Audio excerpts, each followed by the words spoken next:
Aujourd'hui, nous allons aborder un sujet qui concerne beaucoup de personnes mais dont on parle rarement de façon scientifique et objective, les effets réels de l'éjaculation et de la masturbation quotidienne sur la santé masculine.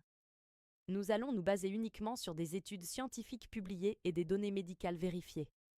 Que vous soyez directement concerné ou simplement curieux d'en savoir plus, cette analyse vous apportera des réponses claires basées sur les faits. Avant de commencer, si vous appréciez ce type de contenu basé sur la science et les faits, n'hésitez pas à liker cette vidéo et à vous abonner à la chaîne pour ne manquer aucune de nos prochaines analyses. Cela nous aide énormément à continuer à produire du contenu de qualité pour vous. Commençons par examiner ce que la recherche nous dit sur les bénéfices potentiels. Une étude de grande envergure publiée en 2016 dans le Journal of the American Medical Association a suivi près de 32 000 hommes sur une période de 18 ans. Les résultats ont montré qu'une fréquence d'éjaculation élevée, soit environ 21 fois par mois, était associée à une réduction significative du risque de cancer de la prostate, de l'ordre de 20% comparé aux hommes éjaculant moins de 7 fois par mois.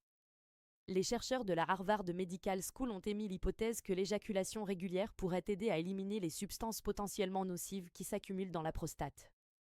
Cependant, il est important de noter qu'une corrélation n'implique pas forcément une causalité directe, et d'autres facteurs de mode de vie peuvent jouer un rôle.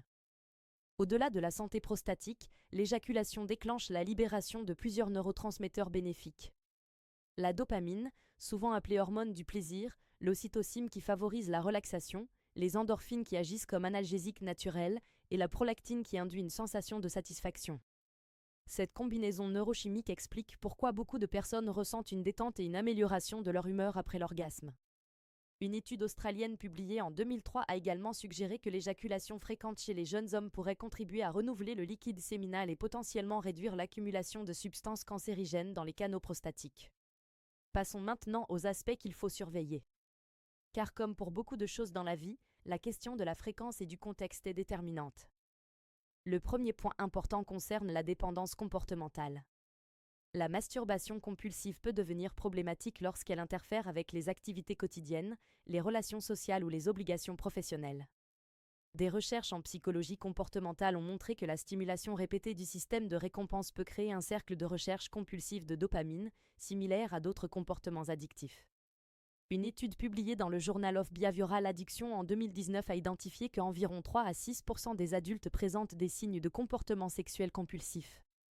Les signes incluent l'incapacité à contrôler le comportement malgré des conséquences négatives, l'utilisation comme moyen d'échapper au stress ou aux émotions négatives, et l'augmentation progressive de la fréquence pour obtenir le même niveau de satisfaction. Concernant les effets physiques, une masturbation trop fréquente peut entraîner une irritation génitale, des douleurs ou une sensibilité réduite due à une surstimulation. Certains hommes rapportent également une fatigue chronique lorsque la fréquence est très élevée, bien que les preuves scientifiques sur ce point restent limitées. Un autre aspect important concerne l'impact sur la sexualité en couple. Des recherches en sexologie ont montré que lorsque la masturbation devient préférentielle au rapport avec un partenaire, cela peut créer des tensions relationnelles et diminuer l'intimité du couple. Cependant, il est crucial de noter que dans une relation saine, la masturbation et les rapports sexuels ne sont pas mutuellement exclusifs. Parlons maintenant d'un mythe persistant, l'idée que l'abstinence augmenterait la testostérone de façon significative. Une étude chinoise de 2003 a effectivement observé un pic temporaire de testostérone après 7 jours d'abstinence, avec une augmentation d'environ 45%. Cependant, ce pic est transitoire et les niveaux retournent à la normale rapidement. Les études à long terme n'ont pas trouvé de différence significative dans les niveaux moyens de testostérone entre les hommes qui éjaculent fréquemment et ceux qui s'abstiennent. Il est également important d'aborder la question de la pornographie, car elle est souvent associée à la masturbation dans le contexte moderne. Des recherches en neurosciences ont suggéré qu'une consommation excessive de pornographie peut affecter les circuits de récompense du cerveau et potentiellement contribuer à des problèmes d'excitation avec des partenaires réels.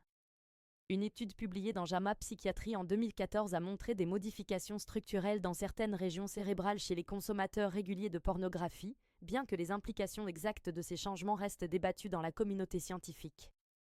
Alors, quelle est la conclusion ? La science nous montre qu'il n'existe pas de réponse unique valable pour tous. L'éjaculation régulière présente des bénéfices pour la santé prostatique et le bien-être psychologique pour la plupart des hommes. Une fréquence quotidienne n'est pas dangereuse en soi, à condition qu'elle ne devienne pas compulsive et n'interfère pas avec la vie quotidienne.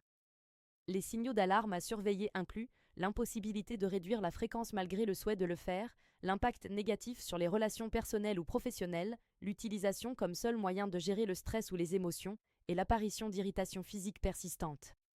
Si vous reconnaissez ces signes, il peut être utile de consulter un professionnel de santé ou un sexologue. Il n'y a aucune honte à chercher de l'aide pour trouver un équilibre sain. La masturbation et l'éjaculation sont donc des comportements naturels et généralement bénéfiques pour la santé masculine. La clé réside dans l'équilibre, l'écoute de son corps et la conscience de ses motivations. Comme pour l'exercice physique, l'alimentation ou le sommeil, c'est la qualité et le contexte qui importent autant que la quantité. Merci d'avoir regardé cette vidéo. Si ce contenu vous a été utile, n'hésitez pas à le partager. Prenez soin de vous et à bientôt pour de nouvelles analyses scientifiques.